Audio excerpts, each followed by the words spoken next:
பேசுறதை விட இது ஒண்ணு காட்டினா போதும். இன்னைக்கு ஒரு நாள் வந்து செயல்ல காட்டினா போதும். இன்னைக்கு ஒரு நாள் மட்டும் பேச்சை குறைச்சிக்கிட்டு செயல்பாட்டுல இறங்கணும்னா இந்த நாடு முன்னேறும். நாட்டு மக்களோட வாழ்வாதாரம் முன்னேறும். நம்ம எதிர்பார்க்கிற விஷயங்கள் வந்து வீட்டுல உட்காந்து பண்றதை விட வெளியில வந்து நம்ம இந்த வாக்குப்பதிவு இந்த மை நம்ம கையில விழுற அளவுக்கு நம்ம செஞ்சுக்கிட்டோம்னா கண்டிப்பா வந்து நம்ம நினைச்சது நடக்கும்.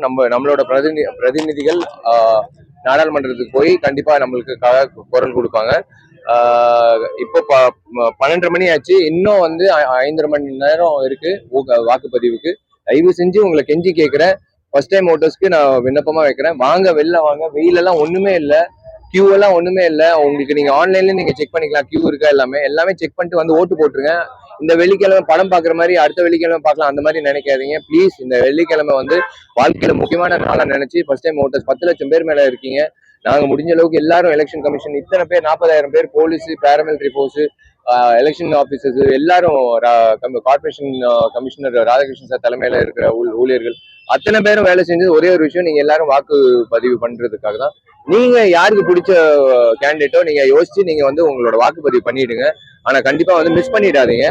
இது வந்து எல்லாரும் வந்து இன்னைக்கு சிட்டியில பொறுத்த வரைக்கும் இந்த வாட்டியாவது ஒரு மாற்றத்தை தெரிவிச்சுக்கலாம். 50% தான் வரும் அப்படின்னு ஒரு விஷயம் இருக்கு. அதை உடைச்சிட்டு 100% கொண்டு வர மாதிரி பாத்துருங்க.